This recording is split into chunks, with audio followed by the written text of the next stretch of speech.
बिस्मिल्लाहिर्रहमानिर्रहीम। आज का जो हमारा टॉपिक है ये है how to find determinant of 2x2 matrix. इसके अंदर दो मेथड हैं, दोनों मेथड से हम इसको जो है वो इवेलुएट करते हैं। सबसे पहले हम देख लेते हैं कि डिटर्मिनेंट होता क्या है। असल में जो हम मॉड कैलकुलेट करते हैं, जब मैट्रिक्स एक दी गई है तो उसका मॉड लेते हैं, उस मॉड को हम डिटर्मिनेंट कहते हैं। अब डिटर्मिनेंट क्या होता है? वो कहता है कि when two parallel lines are placed around the matrix, यानी जो हमें वो मैट्रिक्स देगा उसके इर्द हम उसके जो होते हैं स्क्वायर ब्रैकेट्स जो होती हैं उसको हटा के उसकी जगह हम दो पैरेलल लाइन लगा देंगे, तो कहते हैं then it can be evaluated. जब वो प्लेस कर देंगे तो फिर उसको बाकायदा इवेलुएट किया जा सकता है, मतलब क्रॉस मल्टीप्लाई करके, 2x2 है तो क्रॉस मल्टीप्लाई करके दरमियान में माइनस प्लेस करके उसको इवेलुएट किया जा सकता है।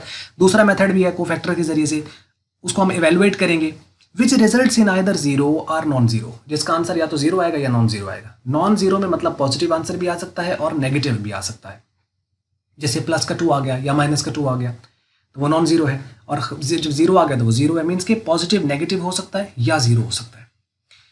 तो अगर ये इनमें से कोई एक वैल्यू आ गई, यानी जीरो आ गई या नॉन जीरो आ गई, तो उसको हम क्या कहेंगे? उसे हम कहेंगे कि ये इस दी गई मैट्रिक्स का डिटर्मिनेंट है।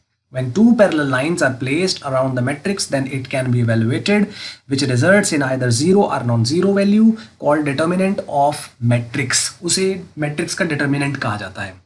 अब आगे when कहता है कि when determinant evaluates to zero, अगर उसका आंसर हमारा जीरो आ जाता है, मतलब हमने उसको evaluate किया और जीरो आ गया, then matrix is said to be a singular। उसको हम कहेंगे कि ये singular matrix है। ये पहले भी हम इसके ऊपर बात कर चुके हैं टाइप्स ऑफ मैट्रिक्स में। और when determinant evaluates to non-zero, then matrix is said to be non-singular, फिर वो non-singular कहलाएगी। अब आप एग्जाम्पल में देखें तो इसमें ऑर्डर ऑफ 2x2 मैट्रिक्स है, ये एक मैट्रिक्स है, वो कहता है इसका डिटर्मिनेंट फाइंड करें, find determinant of A is equal to this. अब हमने क्या करना है, ये ब्रैकेट्स इसकी हटा देनी है और इसकी जगह दो पैरेलल लाइन लगा देनी है, उससे हम इवेल्यूएट कर सकते हैं, जो कि हम सेकंड मेथड में देखते हैं। इस वाले को हम पहले देखते हैं कि कोफैक्टर से कैसे फाइंड करते हैं। आइए देखते हैं। कोफैक्टर में अगर हमने फाइंड करना हो तो फिर हम इसके ऊपर पैरेलल लाइन नहीं लगाते, हम डायरेक्टली इसको कोफैक्टर्स की फॉर्म में हम इसको लिख देते हैं। अब हमें कोफैक्टर 2x2 के निकालने आते हैं। आपने पहले वीडियो जो है अगर आपने सीक्वेंस में देखी है तो आपको पता होगा कि कैसे उसको निकालते हैं। ये देखें, मैट्रिक्स को हमने इसके इक्विवेलेंट लिख लेना है, A11 A12 A21 22। इनका पता होगा आपको कि पहली रो पहला कॉलम, ये पहली रो दूसरा कॉलम, ये उसके एलिमेंट्स हैं। तो यानी A11 कितना है 2 है, A12 कितना है -3 है, A21 कितना है 4 है और A22 कितना है 6 है। तो ये तो इनकी वैल्यूज आ गई। अब हमने इसके कोफैक्टर्स निकाले तो उसको हम लिखेंगे AC, मतलब कोफैक्टर्स ऑफ A। वो क्या होगा? A11 dash, A12 dash, A21 dash और A22 डैश। ये होता है। इसके आगे ये आंसर कैसे आया? ये इस तरीके से आया है। कोफैक्टर्स आपने अगर पहले देखे हुए तो आपको मालूम होगा, वरना तरीकाकार क्या है कि -1 को हम मल्टीप्लाई करते हैं आगे एक वैल्यू के साथ, जिसमें ये वैल्यू कहाँ से आती है? ये इस ओरिजिनल मैट्रिक्स से आती है, जिसमें हमारे पास अगर ये 1 1 है तो हमने पहली रो भी छोड़ देनी है, पहला कॉलम भी छोड़ देना है, बाकी जो बचेगा वो नंबर यहाँ पे आएगा और वो इसके साथ मल्टीप्लाई होगा। अब आप इसमें देखें तो -1, यहाँ पे भी -1 -1 मतलब -1 फिक्स है और उसके ऊपर पावर प्लस हो रही है, यहाँ प्लस हो रही है, यहाँ प्लस हो रही है, यहाँ भी प्लस हो रही है। लेकिन 1 1 प्लस क्यों हुआ? क्योंकि यहाँ पे A11 था तो हमने 1 + 1 कर दिया, यहाँ 1 2 है तो यहाँ पे हमने 1 + 2 कर दिया, यहाँ 2 1 है तो यहाँ हमने 2 + 1 कर दिया, यहाँ 2 2 है तो यहाँ हमें 2 + 2 कर दिया। इसका जो आंसर होगा वो या तो -1 में आएगा या +1 में आएगा। अब +1 में कब आता है? जब इवन पावर बनेगी, जैसे अब 1 + 1 2 बन जाएगा तो ये +1 में आएगा। इसको +1 बचेगा तो उसको हमने 6 से मल्टीप्लाई कर देना है। ये आप बार ना भी लगाएं, खाली 6 भी लिखा जा सकता है, वरना असल में ये भी एक तरह का मॉड ही है। तो 6 खाली अगर वो उसके ऊपर पैरेलल लाइन हो तो वो 6 के इक्वल होता है। तो अब इसको हम 6 को 1 से मल्टीप्लाई करेंगे तो 6 आ जाएगा। ये A11 डैश की वैल्यू आ गई, इस 6 को हमने उठाना है और इसको हमने यहाँ लिख देना है। इसी तरीके से 1 2 डैश है। अब ये पता चल गया होगा कि 6 कैसे आया, क्योंकि पहली रो छोड़ दी और पहला कॉलम तो दरम्यान में 6 बच रहा है, वो यहाँ पे आ गया। A12 में हमने -1 के ऊपर 1 + 2 करना है। अब इसमें पहली रो भी छोड़ देनी है, पहली रो भी छोड़ देनी है और दूसरा कॉलम छोड़ देना है। तो यानी पहली रो छोड़ी, दूसरा कॉलम छोड़ा, तो दरम्यान में क्या बचा? 4। उसको 4 को हमने यहाँ पे लेके देना है। अब इसके ऊपर पावर -1 के ऊपर 3 बन रही है तो वो -1 बचेगा। -1 जब 4 से मल्टीप्लाई होगा तो -4 कर देगा। इस -4 क्या है? ये 1 2 डैश है, तो ये है 1 2 डैश की जगह पे हमने यहाँ पे -4 लिख दिया। इसी तरीके से 2 1 और 2 2 आपको पता है कि इसमें ये भी नेगेटिव का होगा और इसमें दूसरी रो और पहला कॉलम छोड़ देना है, इसमें दूसरी रो दूसरा कॉलम छोड़ देना है, तो आपके ये आंसर आ जाएंगे। इनको हमने यहाँ लिख देना है। ये हमारे कोफैक्टर्स आ गए। अब हमने इसका डिटर्मिनेंट निकालना है। देखो कोफैक्टर्स आते हैं, उसका ट्रांसपोज ले लिया जाए तो एडजॉइंट आ जाता है, जो हमने पीछे वीडियो की है ना एडजॉइंट फाइंड करने के लिए।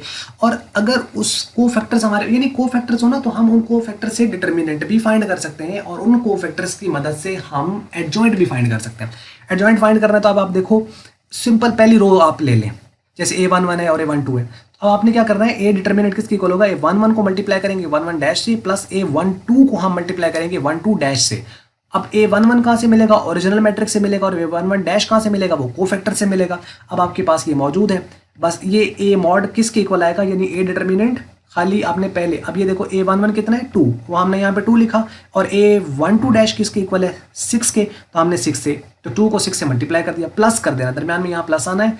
A12 कितना है आपके पास माइनस का 3, ये वाला ओरिजिनल मैट्रिक्स है, और 12 डैश आपको यहाँ से मिलेगा माइनस का 4, तो -3 -4 मल्टीप्लाई होगा तो प्लस का 12 आ जाएगा, तो ये प्लस का 12 और ये भी प्लस का 12, तो 12 + 12 = 24, तो ये इसका डिटर्मिनेंट आ जाएगा। तो मीन्स कि हम क्या करते हैं, इस तरीके से इसको इवेलुएट करते हैं। अच्छा, ये मेथड इसलिए इंपॉर्टेंट है क्योंकि बाज़ दफ़ा वो आपको A11 और A12 डैश और A12 और A12 डैश इस तरह करके दे दे MCQs में, तो आपसे वो डिटर्मिनेंट पूछ सकता है कि इसका बताओ डिटर्मिनेंट कैसे आता होगा। अब हमें अगर ये मेथड नहीं आता तो एक MCQs तो गया कि हम लोगों ने ये अल्टरनेटिव मेथड किया हुआ था, हमें ये पता ही नहीं था। तो ये हमें मालूम होना चाहिए कि 2/2 में आपके पास A11 यानी ओरिजिनल मैट्रिक्स का पहला एलिमेंट और कोफैक्टर मैट्रिक्स का पहला एलिमेंट मल्टीप्लाई कर दो, ओरिजिनल मैट्रिक्स का दूसरा एलिमेंट, रो का दूसरा एलिमेंट, और इधर से कोफैक्टर के रो का दूसरा एलिमेंट मल्टीप्लाई करके ऐड कर दो, तो ये 2/2 का डिटर्मिनेंट आ जाता है। तो मीन सिंपल उनको मल्टीप्लाई करके और ऐड कर देना, तो आपका आंसर आ जाएगा। तो ये MCQs में ये वाला पोर्शन यहाँ से वो पूछ सकता है, लिहाजा ओवरऑल आपको पता भी होना चाहिए कि कोफैक्टर्स निकालो और ये वाला प्रोसेस करो, तो आपका डिटर्मिनेंट आ जाएगा। अब है अल्टरनेटिव मेथड, इसको आप कर लें, जहन में भी रखें ताकि MCQs वगैरह में आए तो आप उसको कर पाएँ। दूसरी बात ये है कि अगर आपको इस तरह का क्वेश्चन आता है तो ये शॉर्ट वे है, जो अल्टरनेटिव मेथड है ना, ये देखो वही मैट्रिक्स हमने लिख दी, इसका डिटर्मिनेंट हमने लेना है, तो हम लिखेंगे कि वी आर गिवन A = 2 - 3 4 6, ये मैट्रिक्स है। अब हम इसके ऊपर भी बार लगा देंगे, यानी A का डिटर्मिनेंट, तो इसकी ये ब्रैकेट्स हटाकर इस पर भी 2 पैरेलल लाइन लगा देंगे, आप ये देख रहे हैं। अब जब ये पैरेलल लाइन लग जाती है तो ये क्रॉस मल्टीप्लाई होगा और दरमियान में माइनस आ जाएगी। अब देखो 2 6 से मल्टीप्लाई, ये जो 2 है ये इस तरह 6 से मल्टीप्लाई, यानी डायगनली ये प्राइमरी डायगोनल के एलिमेंट से मल्टीप्लाई हो जाएंगे, तो सेकेंडरी डायगोनल के जो एलिमेंट्स हैं मल्टीप्लाई हो जाएंगे, दरमियान में माइनस आ जाएगा। तो 2 को 6 से हम करेंगे और दरमियान में माइनस आएगी, और माइनस का 3 4 से होगा, तो ये माइनस इसको प्लस कर देगा, तो ये 6 2 12, और ये इससे माइनस का 3 इसको प्लस करेगा, तो प्लस का 3 प्लस के 4 से मल्टीप्लाई का, तो वो भी 12, तो 12 + 12 = 24। तो ए डिटर्मिनेंट किसके इक्वल है 24। तो ये देखो, यानी ये बड़े शॉर्ट तरीके से आ गया, कोई कोफैक्टर्स नहीं निकालने पड़े, कोई कुछ नहीं करना पड़ा। तो असल तरीकाकार शॉर्ट में आए तो आपने इसी मेथड को फॉलो करना है, क्योंकि ये शॉर्ट है, जल्दी से ये सॉल्व हो जाएगा। लेकिन अगर आपको कोफैक्टर्स वो दे देता है तो मीन्स कि इस तरीके से आपको ये मेथड भी पता होना चाहिए, तो दोनों तरीकाकार आपको मालूम हो। यहाँ तक थी 2/2 मैट्रिक्स, इसका डिटर्मिनेंट। अब हम नेक्स्ट जो वीडियो है वो 3/3 मैट्रिक्स का डिटर्मिनेंट फाइंड करने पर होगी, आपको ओवरऑल समझ लगी होगी। और बस ये थी वीडियो। अगर आपको मल्टीपीडिया की वीडियो अच्छी लगी इसको आप लाइक कर लें, शेयर कर लें दूसरों के साथ। अगर आपको अच्छी नहीं लगी इसको आप कर दें डिसलाइक, और वीडियो देखने का हमेशा की तरह बहुत बहुत शुक्रिया।